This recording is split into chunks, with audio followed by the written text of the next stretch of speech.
Hai. Assalamualaikum warahmatullahi wabarakatuh. Anda bersama dengan saya Safa Soeb. So hari ini merupakan minggu yang ketiga kita buat live bersama dengan Tuan Firdaus. So topik kita pada hari ini, solusi takaful trust. Adakah ia berguna kepada kita semua? So pada pagi ini, kalau anda yang live bersama dengan saya minta anda semua untuk tolong sharekan video ini dekat anda punya wall, anda punya Facebook Live, Facebook Group dan juga dalam WhatsApp. Just copy link tu dan pastekan dalam anda punya rakan-rakan punya PM ke dan semua sekali lah. Sebab apa? Sebab kita nak sharekan kepada anda satu ilmu yang sangat penting kepada kita semua, bagaimana kita boleh mengurus pewarisan kita dan juga kita punya harta kita setelah kita tak ada nanti. So bersama dengan saya pada pagi ini Tuan Nur Firdaus Sulaiman. So kita nak tanya dia, dah ready ke?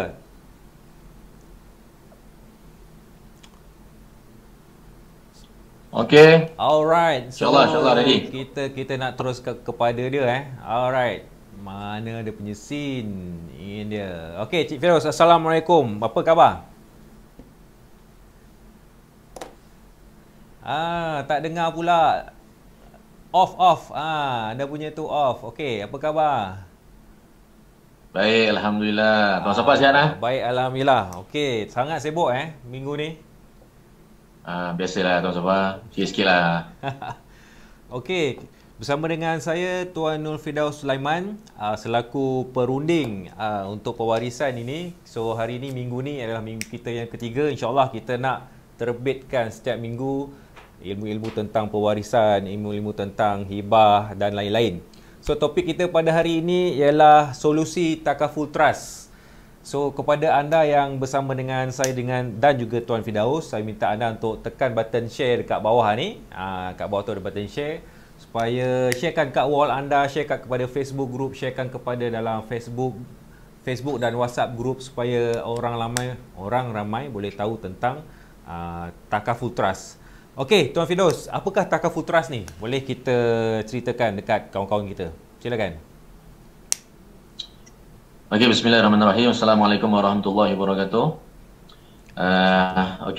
Alhamdulillah hari ini kita dah ke program kita yang dah kali ketiga bersama Tuan Safa Soeb ni.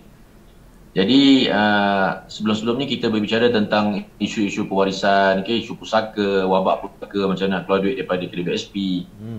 Okey, hari ini kita nak bawa pula tentang penceritaan macam mana kita nak buat satu solusi yang dinamakan takaful trust. Okey. So saya percaya hari ini ramai di kalangan kita dah ambil satu polisi takaful hayat. Okey, saya percaya ramai yang dah ambil benda ni. Mungkin ada perlindungan sum cover contoh 500,000, 1 juta, 2 juta. Dan kebiasaannya mereka akan buat satu solusi ataupun satu direction macam mana nak distribute duit tu menggunakan instrumen hibah lah. Hibah yang yang kita kata hibah takaful tu Okey. Ataupun ada juga yang letakkan penama. Letakkan penama. So dua benda yang berbeza. Jadi saya tak nak sentuh sangat hal ni. Saya just nak bagi tahu apa itu comparison, perbandingan antara hibah takaful yang dibuat terus daripada takaful tadi tu dan apa itu takaful trust. Okey, so dia dua benda yang berbeza.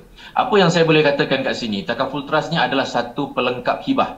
Okey. Dia satu pelengkap hibah di mana dengan adanya satu pesanan kepada syarikat amanah dan benda ni boleh dilaksanakan untuk mengelakkan dari dari hal-hal misconduct lah salah guna wang. Kalau kita tak ada besok. Baik, hari ni kalau kita faham tentang hibah yang dibuat secara takaful yang dibuat pembahagian secara hibah ni bagus, memang bagus. Dan kita kena faham juga sebenarnya bila kita bagi hibah pada orang, dia adalah hadiah, betul tak? Betul. Betul tak Tuan Safa? Dia ada hadiah. Betul. Bila dia bagi hadiah, macam mana pula kita nak letakkan syarat untuk bayarkan hutang kita. Betul. Itu hal yang paling kita kena tahu hal ni. Kalau tadi tuan-tuan buat solusi tadi takaful, and dia letakkan penama, yes, penama kena selesaikan hutang dulu. Okey? Selesaikan hutang, harta sepencarian, wasiat sedekah 1/3 apa tadi. Okey? Last kali buat pergi faraid. Itu adalah hak penama. Tapi kalau bagi hibah, kenapa pula kita nak letakkan syarat untuk nak bayarkan hutang kita? Betul. Ada pula di kalangan ibu bapa yang meletakkan hibah tadi kepada anak yang berumur. Hibah tadi tak salah, memang boleh bagi pada anak berumur tadi. Tak salah, memang tak ada masalah. Tapi isunya besok, siapa yang nak, macam mana kita nak executekan hibah ni untuk anak yang berumur ni? Macam mana nak bagi duit untuk anak hibah yang untuk anak berumur ni tadi? Betul. Itu masalah dia sekarang. Ada lagi satu isu, contohlah ya, bila kita ambil satu takaful, hibah apa namanya, maksudnya takaful hayat lah kita fokus pada takaful hayat. Ibu hibah pada anak. Ayah ambil, ayah hibah pada ibu. Pernah tak kita fikir, kalau berlaku kematian serentak, ibu dan ayah tadi pergi serentak, so adakah matlamat tadi tu sampai? Betul. Persoalannya sekarang. Okey, jadi ini yang kita nak, saya kata tadi, solusi takaful trust adalah pelengkap hibah. Sebab apa saya cakap pelengkap hibah? Hibah yang dah buat tu dah cantik, tapi hari ni kita tukar sikit. Kenapa saya cakap macam ni? Kita ambil satu solusi daripada syarikat amanah, di mana kita akan buat satu documentation. Saya kita akan buat satu dokumen. Okey, apa hasrat pemegang polisi tadi tu, polisi takaful tadi tu, apa hasrat dia, okey, ataupun dia punya letter of wishes dia, apa yang dia nak buat duit dengan duit takaful dia tadi. Kalau kita buat hibah, kita boleh hanya bagi one off distribution sahaja. Kita tak boleh nak allocate bulan-bulan. Okey, nak suruh orang pula nak laburkan balik duit takaful kita tu, tak boleh. Sebab bila dah kata meninggal, okey, tuntutan dibuat dan bayaran tadi terus dibayar kepada penerima hibah tadi. Tapi kalau dia guna solusi daripada takaful trust ni, apa yang jadi? Okey, bila dia meninggal, duit pampasan takaful tadi akan dimasukkan ke dalam akaun syarikat trustee. Okey. Bukan kepada waris Dia masuk kepada akaun syarikat trustee. Jadi syarikat trustee ni adalah pemegang amanah dan dia tertakluk kepada akta pemegang amanah. Dan syarikat amanah ni tak adalah meninggal. Okey. Dia akan ada. Sebab tu adanya syarikat amanah ni. Bila dia pergi kepada syarikat amanah ni, okey.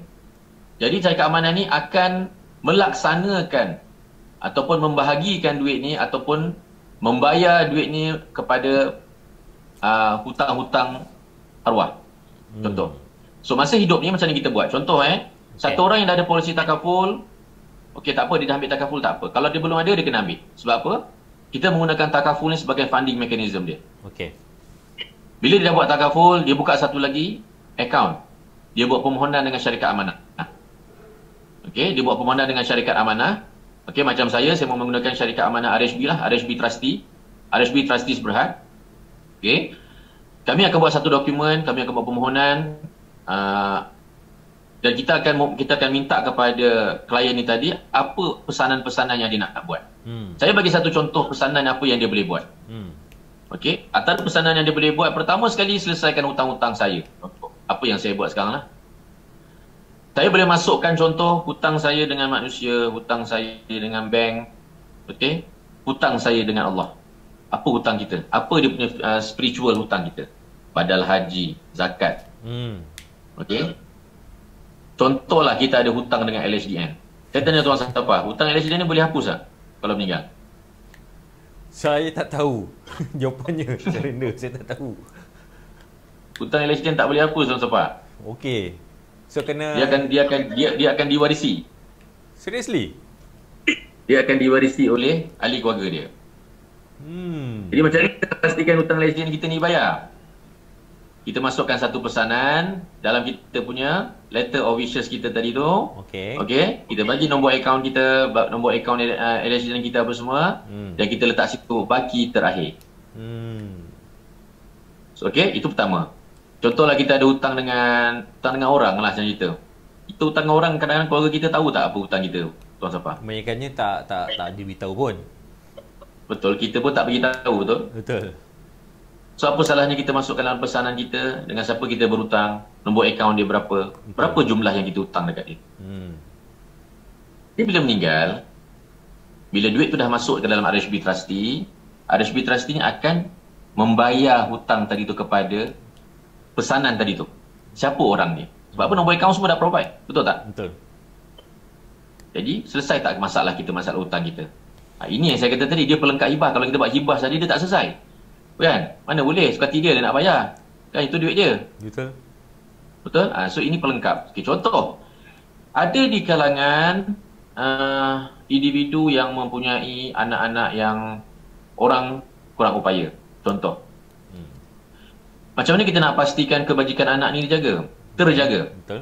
Perbelanjaan dia, sekolah dia macam mana, tempat tinggal dia macam mana.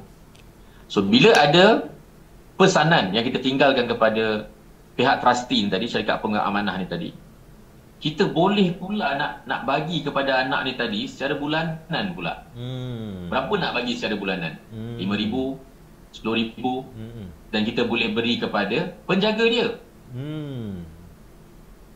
Sebab tu masa hidup ni awal-awal, kalau kita buat satu dokumen wasiat tu macam mana pun, kita kena buat pelantikan penjaga untuk minor children ni. Jadi duit tadi tu tak adalah pergi ke Amanah Raya. Okey, duit tadi akan pergi kepada penjaga lah. Okey, penjaga tadi yang akan nak jaga dia, betul? Orang nak jaga mesti ada duit. Betul. Bila tak ada duit tu yang macam-macam hal, kes penderaan lah apa semua. Okey, tapi kalau pihak trustee tahu yang penjaga tadi tu salah guna duit, okey, dia seakan-akan pecah amanah lah. Okey, benda tu dia tak buat secara betul pengagihan tadi tu kan. Jadi ada tindakan yang boleh dikenakan. Ada pula pesanan yang kita boleh masukkan, contoh ada ibu bapa yang sedang sakit. Ada ibu ayah yang kadang-kadang yang ada dalam proses kena dialisis.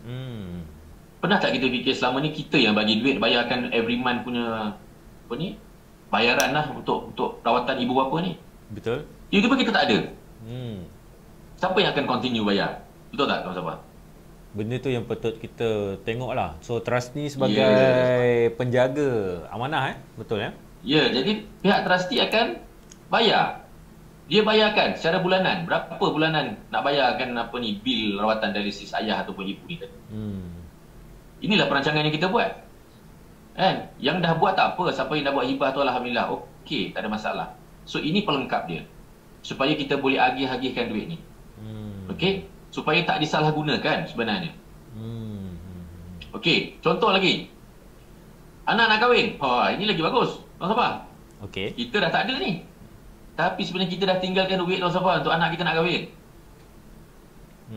Kita akan pastikan trustee ada keluarkan duit RM50,000 contoh. Okey. Untuk nak anak kita kahwin besok. Masukkan dalam kita punya pesanan. Alright? Nak raya. Duit raya pun boleh bagi, Tuan Safar. Okay, nice. Kita dah tak ada ni. Tapi kita boleh letakkan dalam pesanan kita. Setiap akhir raya, duit raya untuk anak seorang RM1,000. Nampak tak? Okey. Okey. Lagi. Kita teruskan lagi. Anak nak belajar. Anak nak belajar untuk education dia. Nak pastikan education dia terjamin. Kita letakkan syarat dalam tu. Berapa? Okey. Masukkan pesanan.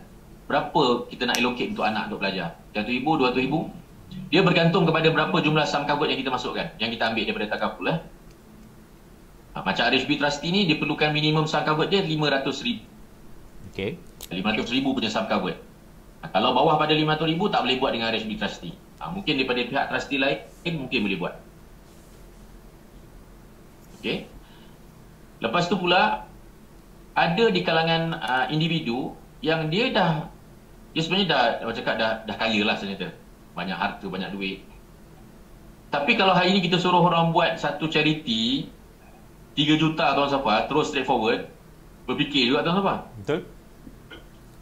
So apa salahnya dia gunakan satu solution, ambil takaful, sum covered 3 juta, ambil solusi daripada RHB trustee, kita buatkan satu arahan. Kalau meninggal apa kepada dia, duit tadi 3 juta tadi tu akan terus dimasukkan kepada charity-charity yang dia nak. Dan charity ni pula kita nak masukkan, bukannya kita boleh buat arahan pula, bukan sekadar one off distribution, tak. Kita boleh buat secara bulanan pula ataupun tahunan pula macam tu. Betul. Siapa yang akan laksanakan? Syarikat amanah trustee tadi tu. Ini penyelesaian dia. Okey? Dan yang terakhir, kita boleh minta pula syarikat trustee ni untuk laburkan duit takaful yang masuk dekat dia tadi tu mengikut dana patuh syariah, dan keuntungan tadi dipulangkan semula kepada waris. Faham ya? Faham. Kita boleh suruh pula. Jadi kita dah tak ada ni, tapi duit kita beranak pula dalam trustee tu. Okey? Dalam trust tadi tu beranak-anak duit ni. Ini yang saya kata, duit yang kita tinggal, duit takaful yang kita tinggalkan tadi tu, dia boleh ditinggalkan, boleh dimanfaatkan untuk anak, cucu, cicit kita. Keturunan kita akan jadi kaya raya lah. Tapi di-manage, dikawal sedia oleh syarikat trustee. Supaya tak salah. Tuan Safar bayangkanlah, kalau kata anak kita tiba-tiba, anak kita dah 18 tahun lah, kita buat hibah kat dia 2 juta. Tuan Safar rasa berapa lama duit tu boleh tahan? Kalau ikutkan 2 hari boleh habis dah. Sebab yelah, kita pun tak pasti benda ni betul tak. Kita pun benda yang kita tak pastilah sama ada anak ni, anaknya okey mungkin, tapi kita tak tahu pula keadaan sekeliling macam mana akan interrupt anak ni. Mungkin orang ajak buat bisnes ke, orang pinjam duit ke, apa semua macam-macam lah. Macam-macam isu. Jadi kita nak pastikan duit yang kita tinggalkan, duit takaful yang kita tinggalkan ni tadi, dia bermanfaat. Boleh diberikan secara adil ataupun mengikut arahan yang kita buat. Tapi kita cakap je kan, okey, selesaikan hutang, okey, bagi pada ibu bapa, jangan lupa anak ni besok. Kita cakap. Betul, kita cakap. Tapi benda ni semua subjektif. Betul lah? Kita tinggalkan kepada duit pada isteri. Kita pun tak tahu isteri ni berapa lama hidup pak. Betul? Lepas tu apa jadi dengan duit tu? Dah jadi pusaka isteri pula dah. Jadi pusaka balik. Ya, betul? Betul tak? Tapi kalau kita letakkan pada syarikat amanah, kan bagus. Betul. Kan? Solusi ni. So ini pelengkap. Siapa yang belum ada, ambil satu takaful, buat solusi pada takaful untuk syarikat amanah ni. Okey? Siapa yang ada, boleh straightforward. Boleh buat dengan syarikat amanah ni. Tapi kalau boleh asingkanlah. Jangan dicampurkan dengan polisi yang ada medical card tu. Okey. Asingkan. Yang ni memang spesifik. Kita buat satu ambil takaful katakan 1 juta. Okey? Contoh di macam saya buat dengan AIA Public Takaful. Okay, 1 juta ni tak mahal lah, lebih kurang dalam bayaran dia lebih kurang dalam 400 lebih lah, lebih kurang. Untuk 1 juta. Sebulan 400 lebih. Boleh dapat 1 juta. Contoh saya kata sebenarnya solusi takaful ni satu benda yang pada saya orang kena ambil lah. Orang kena ambil. Benda RM400 boleh jadi 1 juta Tuan Safar. Betul, mental. Betul? So kalau kata hari ni dia simpan RM400 dalam bank dia pun, kalau meninggal pun jadi beku juga duit tu. So why not dia asingkan sikit RM400 sebulan untuk dia nak create, dia nak cipta satu aset baru 1 juta melalui takaful. Dan tak perlu bayar habis pun sampai 1 juta. Okey? Berapa lama yang dia bayar? Ada orang yang bayar sebulan pun dah kena. Berlaku kematian ataupun lumpuh kekal, cacat kekal. Dapat 1 juta. Ada orang yang dah bayar 10 tahun. 10 tahun cuma 48,000 kalau 400 sebulan. Betul. Tapi dapat 1 juta. Okey, alhamdulillah. Ini satu-satu benda yang mekanisme yang paling hebat saya tengok. Dan kalau dah ada takaful, nak percantikkan lagi dia punya, nak kemaskan lagi dia punya pembahagian dia tadi tu, kita ambil solusi daripada syarikat trustee. Trustee, yes. Ya, syarikat amanah lah. Banyak syarikat amanah kat luar. Okey. Cuma saya menggunakan khidmat RHB Trustees Berhad. So selalunya berapa yuran ataupun fees dia yang diambil oleh trustee? Adakah dia one off ke? Setiap bulan ke? Untuk RHB Trustee ni, kita punya setup fee ni cuma 1,500 saja. 1,500 campur dengan RM50 stamp duty. Ini adalah one off payment. One off payment. Ini saja bayaran dia. Tak ada apa-apa bayaran dah. Ini adalah setup fee, documentation apa semua untuk kita buat satu trust deed. Okey. Ini saja bayaran yang klien perlu bayar. Okey. Okey. Dan sebarang charges yang RHB akan kenakan selepas duit takaful tadi itu masuk ke dalam akaun trustee. Berapa? So bila duit tu akan masuk? Bila? Kalau berlaku kematian ataupun berlaku cacat kekal. Okey. Jadi bila duit tu masuk, dia akan kenakan fee dia setiap tahun sebanyak 1%. 1%. Okey. 1% daripada duit yang ada dia simpan daripada trust account tadi. Okey. So kalau benda tu dibahagikan tahun pertama terus lamsam habis, 1% je lah. 1 juta. Tapi kalau the following year masih lagi ada baki duit yang trustee ni simpan, yang pegang, dia pegang, dia akan charge lagi 1%. Satu idea yang saya bagi pada klien, saya cakap, kita bagi arahan pada syarikat trustee ni supaya kita laburkan balik duit ni. Okey. So return tadi tu boleh dibayar, dia punya return tadi tu boleh cover untuk fee yang RHB ambil tadi tu. Dan baki daripada return tadi tu boleh dipulangkan balik kepada waris yang ada. Okey. Good. Solution yang baik lah. Ya, okay, tuan-tuan. Berapa lama untuk syarikat trustee ni pegang amanah duit kita ni? 80 tahun. Macam saya kata 80 tahun. Dia boleh pegang 80 tahun. Maksimum 80 tahun. Maksimum 80 tahun 80 tahun. Okey, so kepada anda yang live bersama dengan saya dan Tuan Firdaus, tolong sharekan video yang kami kongsikan kepada anda ni. Tekan saja button share. Kalau anda ada soalan nak tanya kepada Tuan Firdaus, pakar, saya rasa pakar dalam membuat pengurusan documentation dan juga hibah takaful ni, anda boleh saja komen dekat bawah tu. Komen, boleh tanya soalan percuma saja, boleh tanya kepada kami. So nanti saya akan baca soalan dan kita akan tanyakan kepada Tuan Firdaus. Okey. Kita dah nampak tadi kelebihan takaful trust ni kepada orang yang ada takaful, kemudian nak mengamanahkan kepada kepada syarikat amanah. Ialah berbanding dengan kalau kita terus meletak satu penama yang kita tak tahu apa digunakan untuk takaful tu, untuk penerima hibah tu. So apakah kelebihan lain selain daripada yang Tuan Firdaus ceritakan tadi kalau kita menggunakan syarikat trustee ni? Okey. Antara kelebihan-kelebihan lagi yang kita boleh masukkan dalam kita punya pesanan. Sebelum ni kita ada bincangkan tentang kos kan? Ada kos pentadbiran tentang harta pusaka kan? Betul. Okey. Untuk buat satu pentadbiran harta pusaka ni perlukan ada kos dia, ada fee dia. Boleh juga dimasukkan dalam kita punya pesanan. Ada allocation duit takaful tadi tu boleh digunakan untuk pengurusan harta pusaka juga. Okey. Jadi kita dah tahu kat sini yang pastinya ada duit yang ditinggalkan kepada syarikat trustee untuk pengurusan harta kita kelak. Kalau kita just bagi hibah saja kepada penerima tadi tu, kalau dia kata dia tak nak guna duit tu untuk pengurusan, macam mana Tuan Safa? Ya, itulah dia dah jadi hak kepada orang yang penerima hibah tu. Kan? Jadi suka hati dia lah. Betul. Ya. Sebab apa? Sebab dah jadi duit dia. Dah jadi duit dia, kita dah hadiahkan untuk dia. Itulah hibah. Dah jadi duit dia. Sekarang dia suka hati dia nak pakai duit ni untuk apa?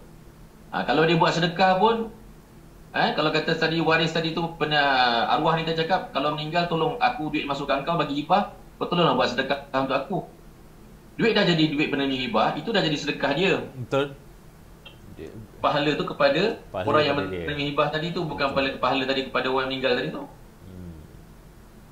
Okey, kebanyakan yang saya tengok lah kebanyakan yang saya tengok memang solusi hibah ni memang takaful ni memang dia orang buat straightforward, dia akan buat hibah. Okey, dia akan ambil takaful, dia akan buat hibah saja. Dan hibah ni pula main masuk je, main hibah bagi pada anak bawah umur macam-macam lah ini isunya. Tapi masalah yang berlaku besok ada contoh macam saya cakap tadi, Kalau tadi anak bawah umur macam mana nak uruskan. Berlaku kematian serentak macam mana nak buat. Ini antara soalan-soalan yang klien-klien kita yang klien-klien kita selalu tanya lah. Kita tak jangka ni kadang-kadang kita tak jangka anak-anak bawah umur memang ambil hibah. Suami hibah pada isteri hibah pada anak, hibah pada adik-beradik. Bila meninggal duit tu jadi macam mana pula? Betul. Dia akan jadi macam hanging, tersangkut. Jadi bila meninggal dia dah jadi pusaka. Betul. Okey. Kalau tadi isteri tadi tu dia buat hibah, contoh dia buat hibah kepada adik-beradik tadi, memanglah akan dapat terus pada adik-beradik, tak ada isu. Tapi kalau kata hibah tadi kepada anak ataupun hibah kepada suami pun meninggal, so perlukan lagi satu surat pentadbir pula, surat kuasa. Okey, surat kuasa. Nak dapatkan surat kuasa ataupun dapat grant of probate lah. Okey, baru dapat unlock duit ni tadi. Pentadbir tadi baru boleh dikeluarkan duit tadi. Tapi isunya still sama. Adakah pentadbir tadi tu jujur terhadap duit yang diterima? Kalau kita soalan balik kepada hibah tadi, kalau kita tertarik dengan kita boleh kita boleh beritahu kepada pemegang amanah untuk salurkan kepada badan-badan yang kita minta untuk disedekahkan. So soalan saya, kalau kita hibah terus tanpa ada pemegang amanah tersebut kepada terus nama NGO ke, boleh ke? Okey, dia macam ni. Solusi dia bergantung. Dia bergantung kepada a few syarikat-syarikat takaful operator ni. Okey. Macam di AIA Public Takaful ni, okey. Biasanya kita akan buat hibah kepada individu. Okey. Kita akan buat hibah kepada individu. Okey. Kalau nak buat hibah kepada satu badan tadi tu, dia ada satu rider lain lah, okey, yang perlu dimasukkan di dalam plan-plan takaful tu. Itu syarat-syarat dia lah. Itu antara medium yang ada dalam takaful. Of course lah, memang ada kelebihan juga. Ada pihak-pihak takaful yang ada menyediakan tentang nak bagi kepada charity tadi tu. Tapi isunya sekarang, macam mana kita nak kontrol duit tu secara bulanan? Itu isunya. Isu dia pula macam mana nak suruh selesaikan hutang kita? Orang-orang berniaga orang berniaga mesti banyak hutang. Orang berniaga biasa ada hutang. Sebab apa? Nak bisnes mesti kena hutang. Betul. Okey, jarang guna duit cash sendiri. Dia akan try buat loan apa sebagainya lah. Jadi macam nak pastikan hutang tadi dibayar dengan betul, dengan cara yang betul, dengan secepatnya. Bukannya duit yang terima tu dilengah-lengahkan lagi. Jadi ini antara solusi lah. Ini antara solution yang kita boleh bagi. Okey. Boleh ambil dengan syarikat amanah tadi. Kita pelengkapkan lagi kita punya perancangan harta tadi tu. Jangan habis kat situ je. Jangan kita habiskan dekat hibah takaful tadi saja. Kita lengkapkan lagi. Okey, buat satu dokumen dengan syarikat amanah tadi tu. Kita buat takaful trust tadi, supaya dia melengkapkan lagi proses ataupun hasrat kita yang kita nak buat apa dengan duit ni. Macam saya selalu bagi advice pada klien-klien kita influence mereka. Kita nasihatkan influencer, kita nasihatkan mereka macam mana kita berlumba-lumba untuk kita create aset kita. Okey, macam aset harta, tanah, rumah, emas kita. Macam tu jugalah kita berlumba-lumba untuk createkan satu aset dalam takaful kita. Okey. Sebab apa? Dua benda yang berbeza tuan Safai. Aset dalam takaful, okey, dia mudah cair. Okey, buat 1 juta, 2 juta, 5 juta, 10 juta, aset yang mudah cair. Berlaku kematian ataupun cacat kekal, ada manfaat ni yang diberikan daripada takaful tadi kepada pemegang polisi tadi. Tapi kalau yang tadi, kalau kata kita ada harta rumah, harta tanah, okey, kalau meninggal, apa pengakhiran dia? Last sekali kalau tak ada muafakat, pergi ke faraid lah. Kita ada undang-undang faraid Jadi dia ada isu kat situ pula besok.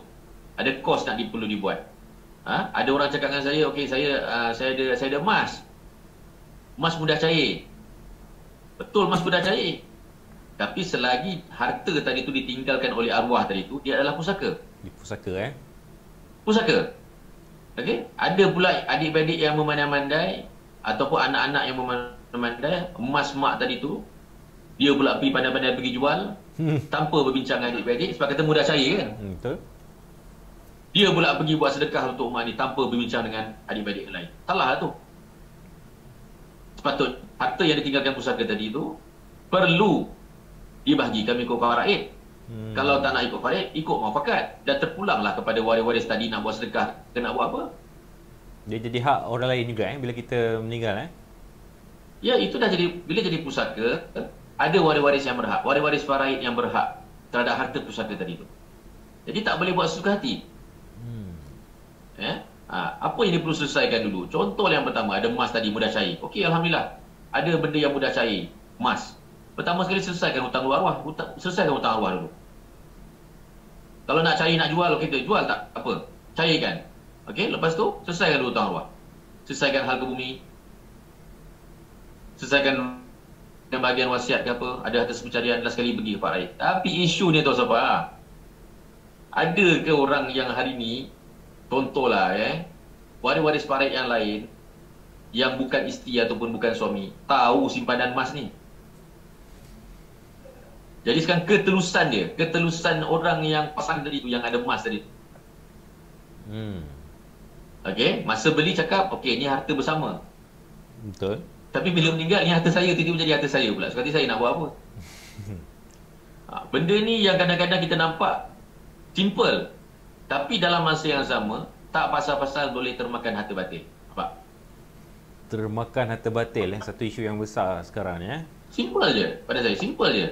Benda yang mudah cair, yes, mudah cair itu untuk mudah. Kenapa mudah cair? Contoh KWSP pun mudah cair juga kalau ada penama. Betul. Tapi apa tugas penama tadi tu? Ada tugas dia. Betul? Unless kalau tadi emas tadi tu memang kita dah belikan untuk pasangan kita, hak dia. Tapi benda tu akan berbalik-balik. Kalau dia meninggal, pusing kat situ juga. Pusing balik dekat suami tadi. Nampak tak? Dia pusing-pusing kita ni. So cara yang paling mudah adalah kita ambil satu solusi. Kita asingkan sikit duit simpanan kita, Kita ada duit simpanan, okey, kita ada duit simpanan banyak dalam bank. Jangan letak dalam satu bakul. Jangan letak semua kat situ. Sebab kita tahu, bila kita letak setempat tu, benda tu akan beku. Betul. Jadi, kita tarik sikit, kita alihkan sikit duit daripada simpanan kita tadi tu, kita createkan satu lagi future asset, iaitu di dalam takaful. Okay. Kalau bila kita buat one to one, harta kita ada 5 juta, kita ambil takaful kat 5 juta. Okey, kita buat dua, kita asingkan sikit. Jangan letak semua dalam satu bakul. Dalam satu tempat yang kita tahu semua everything akan freeze ni, akan beku, akan datang. Okay, kita ambil takaful, okey, kita asingkan sikit duit, kita ambil takaful. And then kita gunakan solusi daripada syarikat amanah ni, takaful trust ni lah. Macam mana kita nak agihkan duit 5 juta yang kita ada ni. Okay? Saya ada klien-klien yang hari ni yang buat semata-mata ambil takaful tadi memang untuk diinfakkan kepada badan-badan kebajikan. Itu saja purposely dia. Sebab kalau hari ni dia nak buat infak 1 juta, habislah duit pasaraan dia. Betul. Tapi orang-orang golongan-golongan yang dia nampak kebaikan untuk buat infak bekal dia selepas kematian ni, baik dia ambil solusi daripada takaful. Katakan dia ambil 1 juta, bayaran cuma berapa setahun, mungkin dalam 10,000. Tapi apa-apa berlaku pada dia, 1 juta tadi dia dah secure, dah akan pergi kepada badan-badan kebajikan yang dia nak. Kawan-kawannya bekal dia selesai. Ini bekal yang nak bawa selepas kematian. So duit yang ditinggalkan tu tak apalah, ikutlah faraid. Yang dia dah tinggalkan kepada waris-waris dia. Tapi ni cerita bekal dia ni. Bekal dia nak bawa selepas kita. Macam kita lah tu, sebab macam saya sini, kalau dia tak ada, pesanan kita untuk buat sedekah kita ni macam mana? Bekal kita. So kita kena get ready ni. So jadi dia punya solution dia boleh ambil daripada takaful tadi tu.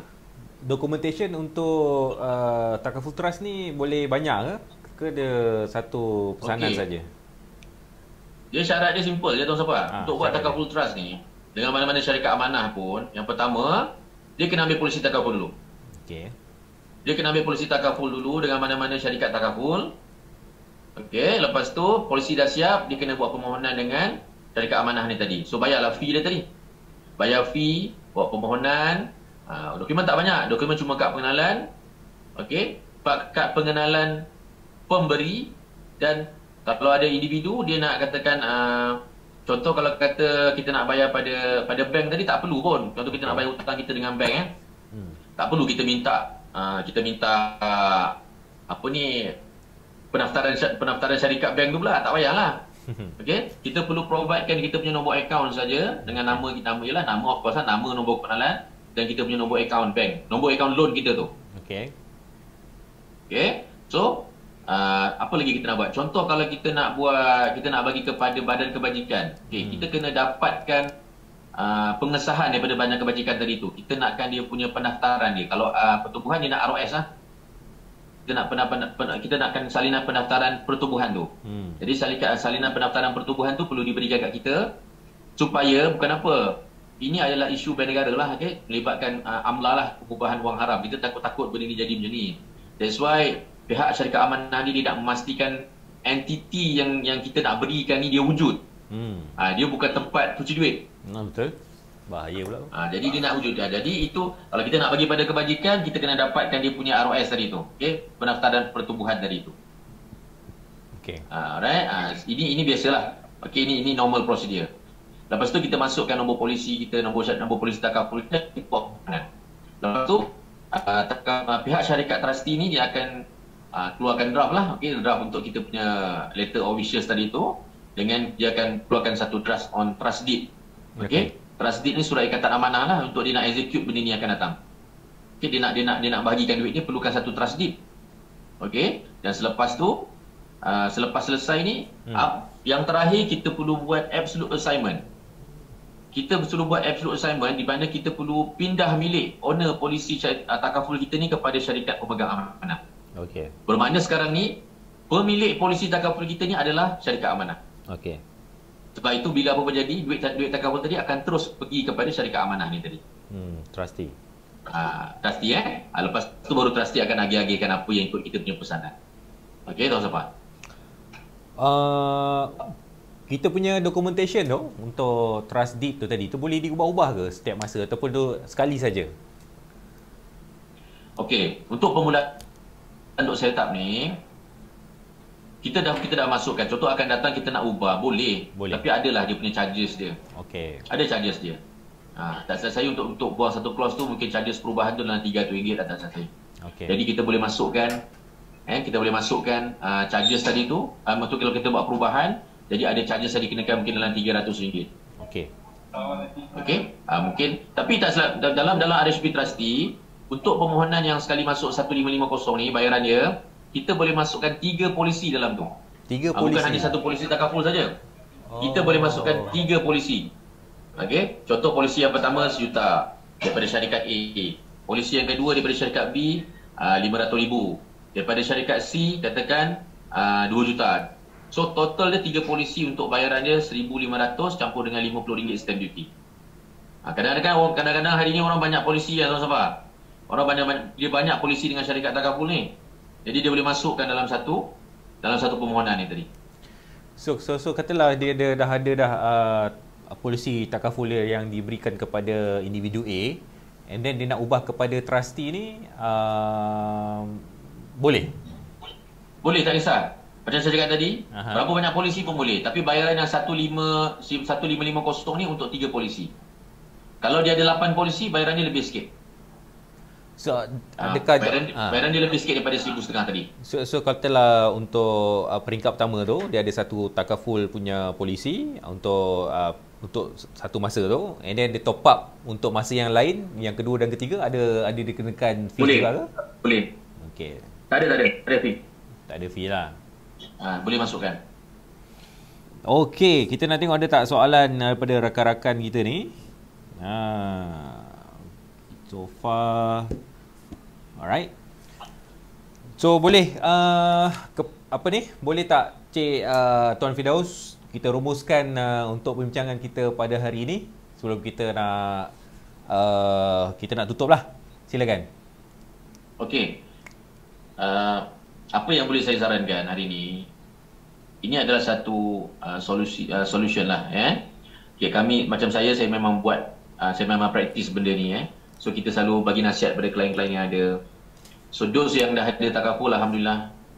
Apa kata hari ni kita buat satu solusi menggunakan takaful trust untuk melengkapkan lagi kita punya perancangan harta kita. Ataupun lebih pada perancangan duit takaful kita lah. supaya dia nak lebih kemas, lebih terjamin, yang kita tak nampak ada satu kelemahan daripada perancangan kita. Jadi bila kita buat macam ni, kita pastikan apa yang kita nak tinggalkan ataupun duit takaful yang kita nak tinggalkan tadi tu, dia bermanfaat dan tak menyusahkan waris kita. Okey. Baik. Saya harapkan siapa-siapa yang belum buat takaful, boleh ambil, dan lepas tu kita ambil solusi daripada takaful trust. Siapa yang dah ada takaful, alhamdulillah, terus buat ambil solusi daripada takaful trust ni. Pelengkap untuk perancangan, pelengkap hibah dia tadi tu. Okey, itu saja Tuan Safa. Alright. Ucapan berbanyak terima kasih kepada Tuan Firdaus bersama dengan kita pada hari ini. So insya-Allah kita akan kedua pada minggu depan dengan topik yang menarik pula. Terima kasih Tuan Firdaus. Assalamualaikum. Waalaikumsalam warahmatullahi. Okey guys, itu saja pada hari ini. Hopefully anda enjoy dan anda dapat banyak ilmu pengetahuan tentang macam mana kita boleh applykan takaful trust kepada kita punya pelengkap takaful kita ni. Ada banyak kelebihan yang anda dengar tadi. Nanti saya akan buat snippet ni masukkan dalam Facebook dan juga IG saya, insya-Allah. So kita jumpa minggu depan. Assalamualaikum. Bye bye.